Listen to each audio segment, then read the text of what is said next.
Hello students, माझं नाव समाधान Patil sir. सर्वांचं स्वागत आहे साने गुरुजी ऑनलाईन या ठिकाणी ऑनलाईन क्लासच्या याच्यामध्ये. आपण आता जे साने गुरुजी विद्यालयाने सुरू केलेलं युट्यूब चॅनलच्या माध्यमातून तुमच्या समोर मी आता 9वीची 2.4 जी पोएम आहे प्लीज लिसन ही पोएम आपल्याला या ठिकाणी अभ्यास करायची आहे. तर प्लीज लिसन ही जी पोएम आहे that is the author is the unknown. जे कवी आहेत हे कवी अनोनिमस आहे, अनामिका आपण त्या ठिकाणी म्हणूया. Firstly I read the poem. मी अगोदर पोएम वाचून दाखवतो. When I ask you to listen to me and you start giving me advice, you have not done what I ask. When I ask you to listen to me and you begin to tell me why I should not feel that way, you are trampling on my feelings. When I ask you to listen to me and you feel you have to do something to solve my problem, you have failed me.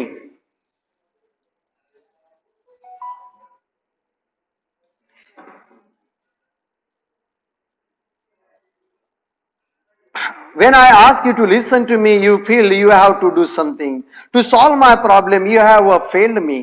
Strange as that may seem, listen. All I ask is that you listen. Don't talk or do, just hear me.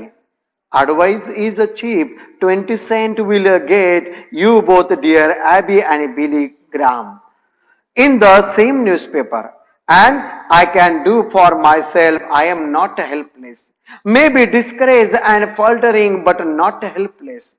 When you do something for me that I can and need to do for myself, you contribute to my fear and inadequacy.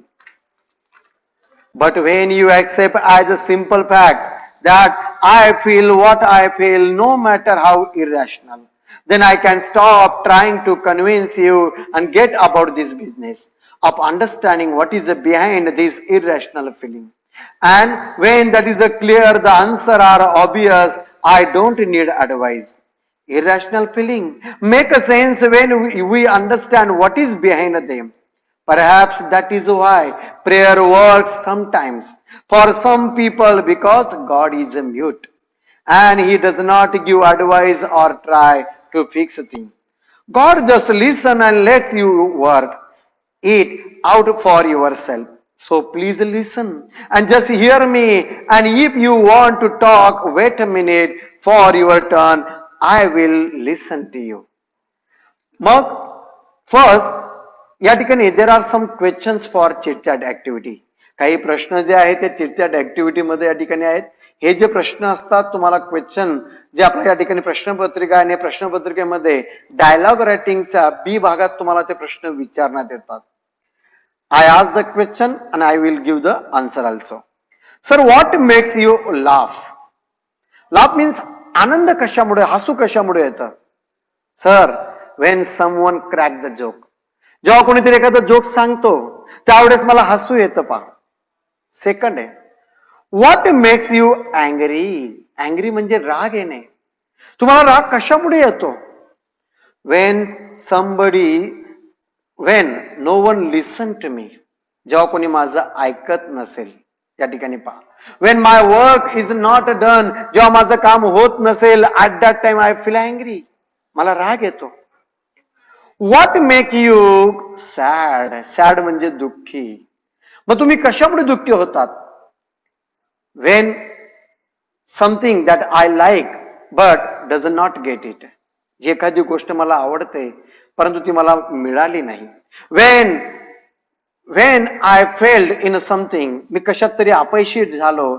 At that time I become sad. What make you happy? What make you happy? Happy म्हणजे आनंदी कशामुळे होतात? तर sir when I get that I dream. जे मी स्वप्न पाहिलं ते मला मिळालं that time I am very happy. Wien something that is a make something. एखादी अशी गोष्ट असते की जी मला या ठिकाणी अपेक्षित नसताना ती अनपेक्षित असताना अपेक्षितपणे मिळाली तेव्हा मी आनंदी होतो. मग आता या ठिकाणी जी पोएम आहे sir, in this poem a boy talk with his parents. या ठिकाणी एक मुलगा, या ठिकाणी मुलगा किंवा या ठिकाणी मुलगी आपल्या पालकांशी बोलतायत. आता तुम्ही या ठिकाणी जो मुलगा आणि मुलगी याचं वय दिलेलं आहे ते आहे 14 किंवा 15 वर्ष. या ठिकाणी पहा, 14 आणि 15 वर्ष म्हणजे टीन एजर मध्ये या ठिकाणी प्रेयर या ठिकाणी एंट्री केलेली आहे. आता टीन एजर मध्ये असलेला मुलगा आणि मुलगी त्याला स्वतःचे काहीतरी विचार असतात, स्वतःचे काहीतरी भावना असतात आणि त्याला वाटतं की माझ्या भावना, माझे विचार माझ्या पालकांनी ऐकले पाहिजे. पण आपल्याकडे कसं असतं की आपले पालक त्यांचे विचार आपल्यावर लादतात. म्हणजे एखादा मुलगा 10वी पास झाला आणि 10वी पास झाल्यानंतर त्या मुलाला की त्याला काय व्हायचंय, पालक सांगतात की तू सायन्स घे, कॉमर्स घे, आर्ट्स घे, तुला डॉक्टर व्हायचंय, तुला इंजिनियर व्हायचंय. पण त्याला काय वाटतंय ते समजून घेतलं जात नाही. आज आपल्याकडे ही मोठी परिस्थिती आहे. या ठिकाणी पहा, पण ज्या घरांमध्ये, ज्या ज्या कुटुंबांमध्ये मुलगा आणि मुलाचं किंवा मुलीचं ऐकलं जात असेल, त्यांच्या भावनांना महत्व दिलं जात असेल, तिथं वातावरण हे नेहमी फ्रेंडली असतं. या पोयम मध्ये तेच सांगितलेलं आहे. तो मुलगा, ती मुलगी या ठिकाणी म्हणते पालकांना की प्लीज लिसन टू मी, मला काहीतरी सांगायचं आहे. कारण जेव्हा तो 14 किंवा 15 वर्षाचा झालेला आहे, त्याची परिपक्वता या ठिकाणी झालेली, वैचारिक परिपक्वता ज्याची झालेली आहे, त्याला काहीतरी मांडायचं आहे, त्याच्या काहीतरी भावना आहेत आणि त्या भावना पालकांना समजून या ठिकाणी. काही वेळेला कवी म्हणतायत पुढे की माझ्या भावना या काही वेळेला इररॅशनल वाटतील, अस्पष्ट, समजणार नाही, तर्क विसंगत असतील. पण जेव्हा तुम्ही समजून घेण्याचा प्रयत्न कराल ना, तेव्हा त्याच्यामध्ये तुम्हाला सुद्धा अर्थ कळेल. म्हणजे मला सांगताना कुठेतरी प्रॉब्लेम येत असेल की माझे मांडताना, माझी भावना मांडताना मला अडचण येत असेल, परंतु जर तुम्ही समजून घेतलं पालक म्हणून, तर माझ्या भावना तुम्हाला या ठिकाणी कळतील. या ठिकाणी पाहूया. मग तो मुलगा किंवा जो टीनएजर आहे, 14 किंवा 15 वर्षाचा मुलगा किंवा मुलगी आपल्या पालकांशी काय बोलतात पहा. प्लीज लिसन, एक रिक्वेस्ट करतायत, याचना करतायत की माझं ऐकून घ्या, समजून घ्या. When I ask you, ask म्हणजे विचारणे, to listen to me, listen म्हणजे ऐकणे, की माझं ऐकून घ्या. Understand my feeling, understand my emotion, my thinking, माझे विचार, माझे भावना या ठिकाणी तुम्ही समजून घ्या. जेव्हा मी विचारतो, you start giving me advice. तो मुलगा म्हणतोय यू स्टार्ट, तुम्ही काय करतात, गिव्हिंग मी ऍडवाइस, मला सल्ला देतात. आणि आजच्या पिढीला माहितीये आपल्या पालकांना या ठिकाणी सल्ला द्यायला जास्त आवडतं. Everybody like to give advice, प्रत्येकाला या ठिकाणी सल्ला द्यायला या ठिकाणी आवडत असतं पहा. मग तो मुलगा किंवा मुलगी या ठिकाणी म्हणतोय की बाबा मी तुम्हाला जेव्हा जेव्हा विचारतो, you start giving me advice, तुम्ही मला सल्ला द्या या ठिकाणी देतायत. पण तुम्ही सल्ला द्या, मान्य आहे, but firstly listen to me, माझं ऐकून घ्या. What are the problems I faced, मी कोणकोणत्या समस्यांना या ठिकाणी सामोरं जातोय, मला काय काय अडचणी आहेत त्या समजून घ्या. You have not done what I ask. तो मुलगा म्हणतोय की you have not done, done म्हणजे तुम्ही करत नाही, व्हॉट आय आस्क, जे तुम्हाला मी विचारतोय. मी काय विचारतोय, लिसन टू मी, की माझं ऐका. Understand my feeling, my emotion, माझ्या भावना, माझे विचार समजून घ्या. But what are you doing, you give only advice to me, तुम्ही मला सल्ला देतायत. या ठिकाणी पहा, सेकंड स्टँजामध्ये पुन्हा तो मुलगा किंवा तो टीनएजर त्या ठिकाणी आपल्या पालकांना पुन्हा विनंती करतोय पहा. वेन आय आस्क यू, जेव्हा मी तुम्हाला सांगतोय to listen to me, listen म्हणजे ऐका, you began to tell me, you began to tell, tell म्हणजे एक्सप्लेन, एक्सप्लेन म्हणजे स्पष्टीकरण करणे. तुम्ही मला स्पष्टीकरण करतात काय, why I should not feel, I should not feel, feel म्हणजे वाटणे, मला तसं वाटत नाहीये की तू सांगतोय ना, पण मला वाटत मी तुझं ऐकून घेणं अपेक्षित नाहीये. तुम्ही सल्ला देतात म्हणजे पालक म्हणून ते काय म्हणतायत, I should not feel that way, मला असं वाटत नाही की मी तुझं ऐकून घेतलं पाहिजे. मग त्या मुलाच्या किंवा त्या मुलीच्या मनामध्ये काय येतं की that you are trampling on my feeling. Trampling means ignore, ignore म्हणजे दुर्लक्ष करणे. तुम्ही काय करतायत, दुर्लक्ष करतायत. माय फिलिंग्स, माझ्या भावनांकडे दुर्लक्ष करतायत. कारण तुम्हाला वाटत नाहीये की माझ्या भावना तुम्ही समजून घ्यायला पाहिजे. तुम्हाला काय वाटतं की नाही, जो मी सल्ला देतोय ना, दॅट इज द राईट आणि यू मस्ट फॉलो इट. तो अत्यंत बरोबर आहे आणि तुला तो पाळावाच लागेल. या ठिकाणी पहा, पण अप्रत्यक्षपणे या ठिकाणी पहा, पालक काय करतायत, त्यांचे स्वप्न, त्यांचे विचार आपल्या मुलांवर लादतायत. पण जेव्हा या पोएमच्या माध्यमातून कवीला हेच सांगायचं आहे की पालकांनी आपल्या मुलांच्या भावना समजून घेतल्या पाहिजे. कारण no one is perfect in the world. या जगात परिपूर्ण कोणीच नाहीये. Everyone has some drawback. प्रत्येकामध्ये उणीवा आहेत. आणि जेव्हा मी पालक म्हणून माझ्या मुलाच्या मुलीच्या ड्रॉबॅक्स मला माहिती असतील तर मी तिला प्रोत्साहित करू शकतो, गिव्ह मोटिवेशन. कारण आपण म्हणतो की everything is possible in the world. या जगात सर्व काही शक्य आहे. मग आता जर मुलांच्या याच्यामध्ये ड्रॉबॅक असतील आणि जर माझा मुलगा किंवा माझ्या मुलीचा ड्रॉबॅक असतील आणि जर मी ते विचाराने तिला मी मोटिवेशन देऊन त्या ड्रॉबॅक मी कमी करू शकतो, कमी करू शकते. या ठिकाणी पहा, तर मग या ठिकाणी पहा, you are trampling on my feeling. तुम्ही काय करतायत, माझ्या भावनांकडे दुर्लक्ष करतायत. वेन आय आस्क यू, जेव्हा मी तुम्हाला विचारतोय, to listen to me, listen to me, या ठिकाणी की तुम्ही ऐका, यू फील, तुम्हाला काय वाटतं, you have to do something, की you have to do something, तुम्ही काहीतरी करतायत माझ्यासाठी. काय, टू सॉल्व माय प्रॉब्लेम, माझ्या अडचणी सोडवण्यासाठी तुम्ही काहीतरी करतायत असं तुम्हाला वाटतं. कवी, जो कवी आहे, कवी कोण आहे, that represent, that is the boy of 13 or 14 years old. कवी जो आहे इथं 14 किंवा 15 वर्षाचा मुलगा किंवा मुलीचं प्रतिनिधित्व करतायत. मग कवी काय म्हणतायत की वेन आय आस्क यू, जेव्हा मी तुम्हाला सांगतो की लिसन टू मी, की मला समजून घ्या, यू फील, तुम्हाला पालक म्हणून तुम्हाला काय वाटतं की you have to do something, तुम्हाला काहीतरी केलं पाहिजे, टू सॉल्व माय प्रॉब्लेम, माझ्या अडचणी, माझ्या जीवनातले प्रॉब्लेम सोडवण्यासाठी. पण लक्षात घ्या, आज हे जे जग आहे हे एक इंडिपेंडन्स या ठिकाणी मुलगा झाला पाहिजे, मुलगी झाली पाहिजे. जर मी माझा मुलगा किंवा माझी मुलगी असेल, जर मी तिला स्वतंत्र न देता, तिला स्वतःचं काम करू न देता, म्हणजे मी तिला काय करतोय, अपंगत्व आणतोय. जेव्हा समजा नदीमध्ये या ठिकाणी आहे, आता जर मी स्वतः पोहत राहिलो, माझा मुलगा किंवा मुलगी शिकणार नाही. पोहण्यासाठी त्याला उतरावं लागेल. माझा मुलगा मुलगी या ठिकाणी नदीमध्ये या ठिकाणी तो नदीमध्ये जाईल, स्वतः प्रॅक्टिस करेल. At that time he will get that skill, त्याला ते स्किल प्राप्त होईल. म्हणून कवी काय म्हणतात पुढे, की जेव्हा तुम्हाला असं वाटतं की तुम्ही माझ्या जीवनातल्या अडचणी सोडवतायत, यू हॅव फेल मी, खरं पाहता इनफॅक्ट यू फेल मी, तुम्ही मला अपयशी ठरवतायत. Though strange as that may seem, though it seem strange.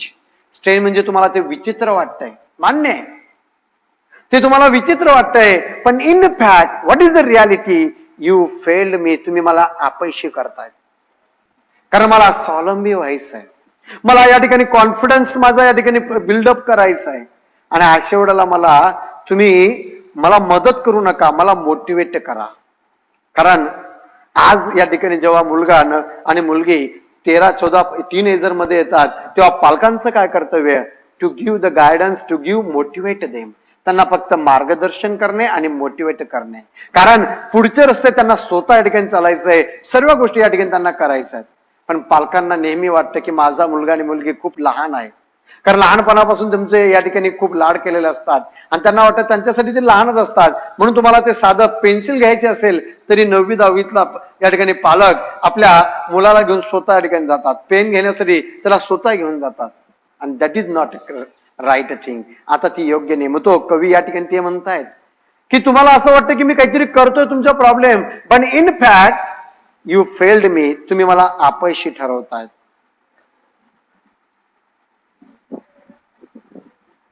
Listen, all I ask is that you listen. कवी म्हणताय, कवी म्हणजे काय, that is the boy or the girl of 14 or 15 year old. इथं जो 14 किंवा 15 वर्षाचा मुलगा किंवा मुलगी आपला विचार मांडते या पोएम मध्ये, काय म्हणतायत? लिसन, ऐकून घ्या, समजून घ्या. ऑल आय आस्क, जे मी तुम्हाला सांगतोय, इज दॅट यू लिसन, की तुम्ही ऐका. Don't talk or do. कवी काय म्हणतायत? Don't talk means I do not want you, I do not want any explanation or your help. मला एक्सप्लेनेशन नको.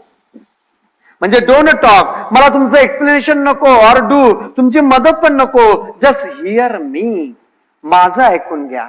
Understand my feeling, my emotion, माझ्या भावना तुम्ही समजून घ्या. एवढा या ठिकाणी रिक्वेस्ट तो मुलगा किंवा मुलगी आपल्या पालकांना या ठिकाणी करतात. कारण पहा, कवी म्हणतायत की advice is a cheap nowadays in this technology, the age of technology. आजच्या या टेक्नॉलॉजीच्या जगामध्ये आता ऍडवाइस, सल्ला कसा आहे? खूप स्वस्त आहे. किती स्वस्त आहे? 20 सेंट विल गेट, 20 सेंट मध्ये तो मिळतो. सर 20 सेंट काय आहे? साईडला तुम्हाला माहिती दिलेली पहा. द सेम न्यूजपेपर, एक न्यूजपेपर मध्ये सेंट, आता 20 सेंट, सेंट जे आहे एक चलन या ठिकाणी आहे.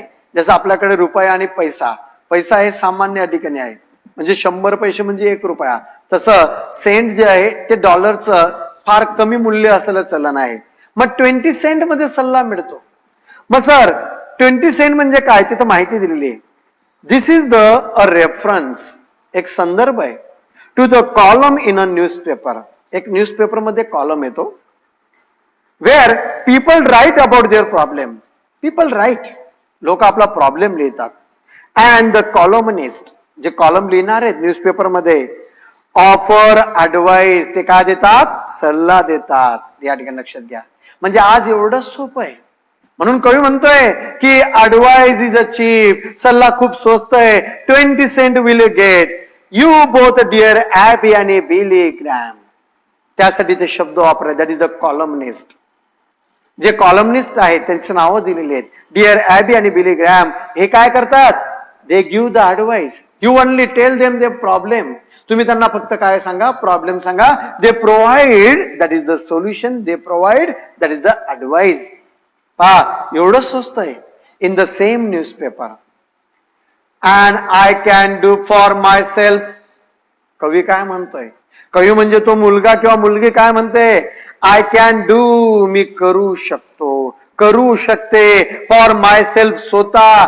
I am not helpless. इथं कवीने आपल्या उणिवा जाणून घेतलेल्या आहेत. इथं कवीला त्या ठिकाणी ड्रॉबॅक्स माहिती आहेत. काय ड्रॉबॅक्स आहेत? पुढच्या ओळीमध्ये आहेत. मे बी डिस्करेज आणि फाल्टरिंग. डिस्करेज म्हणजे ना उमेद असणे. पहा, म्हणजे आता मी कसं आहे? ना उमेद आहे, मला माझ्यामध्ये कोणते एन्करेजमेंट नाहीये. फॉल्टरिंग, अडखडतोय मी, करायचं का नाही करायचं, एक डायलेमा माझ्या मनामध्ये आहे. परंतु पहा, आय एम नॉट हेल्पलेस, पण मी असहाय्य नाहीये. I can do it. आणि हा एक कुठेतरी कॉर्नर मध्ये एक कॉन्फिडन्स आहे की okay, now I am discourage, I am faltering. म्हणजे मी आता कुठेतरी या ठिकाणी अडखडतोय, माझ्या मनामध्ये कुठेतरी आता सेल्फ कॉन्फिडन्स माझा लूज आहे. पण आय एम नॉट हेल्पलेस, मी असहाय्य नाहीये. आय कॅन डू इट, मी करू शकतो. बट नॉट हेल्पलेस, असहाय्य नाहीये. मीन्स आय हॅव ॲबिलिटी, माझ्यामध्ये ती ॲबिलिटी आहे. आय हॅव द गट्स, माझ्यामध्ये ते गुण आहेत की आय कॅन डू धिस, ते गोष्टी मी करू शकतो किंवा करू शकते. I am not helpless. Now I am discourage, मी आता नाउमेद झालेली आहे, नाउमेद झालेलो आहे. But I can do it. या ठिकाणी लक्षात घ्या.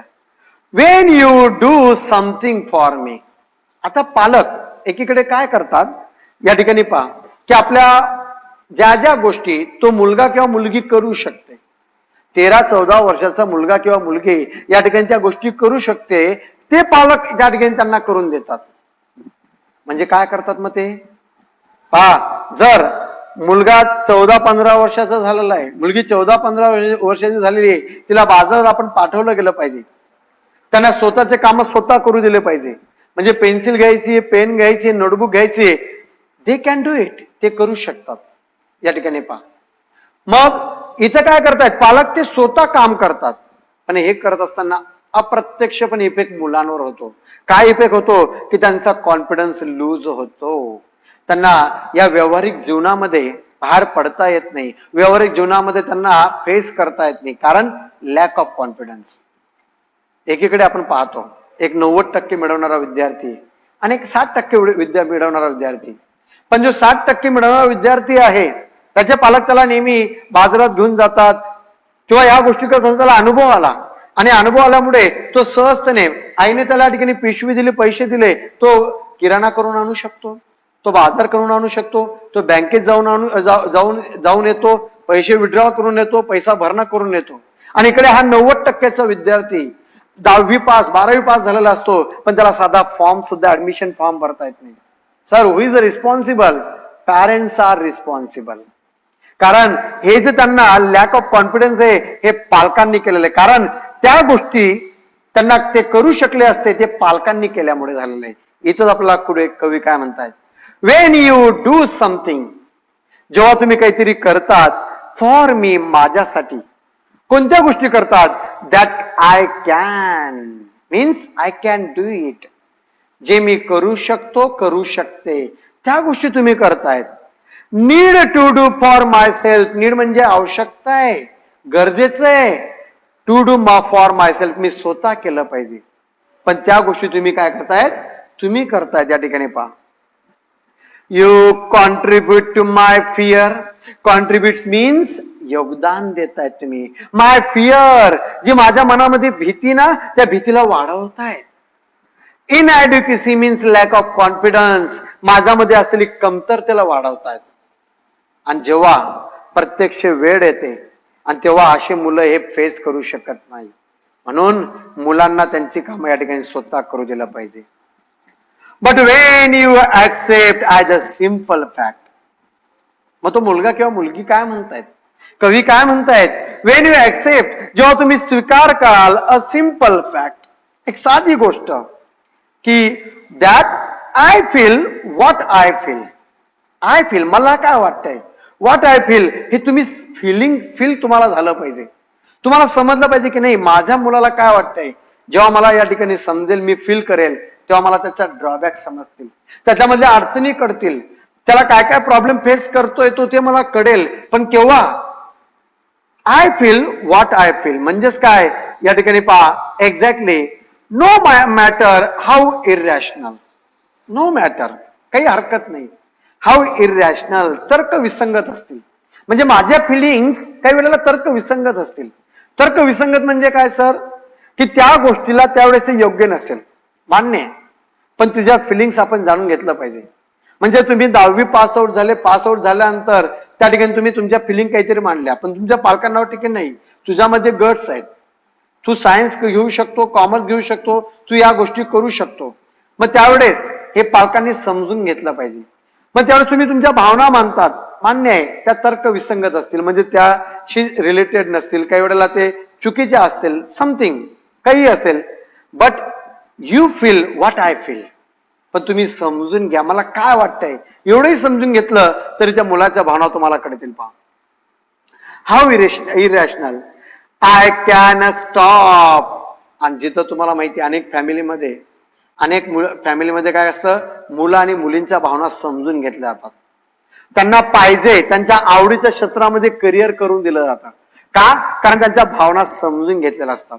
आणि तो मुलगा आणि ती मुलगी नेहमी पालकांशी संवाद साधते.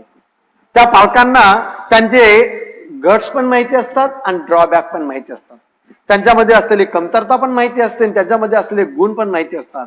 आणि अशा वेळेला त्यांचं जे रिलेशन असतं, that is a friendly relation between the parents and the children. त्या मुलांमध्ये आणि त्या पालकांमध्ये एक फ्रेंडली रिलेशन या ठिकाणी असतं. मग तो मुलगा आणि मुलगी तेच म्हणते की जेव्हा मला काय वाटतं एवढं तुम्ही फक्त फील करा, मी काय करेल, आय कॅन स्टॉप, मी थांबवेल, trying to convince you. Convince म्हणजे तुम्हाला एखादी गोष्ट पटवून देण्याचं थांबवेल.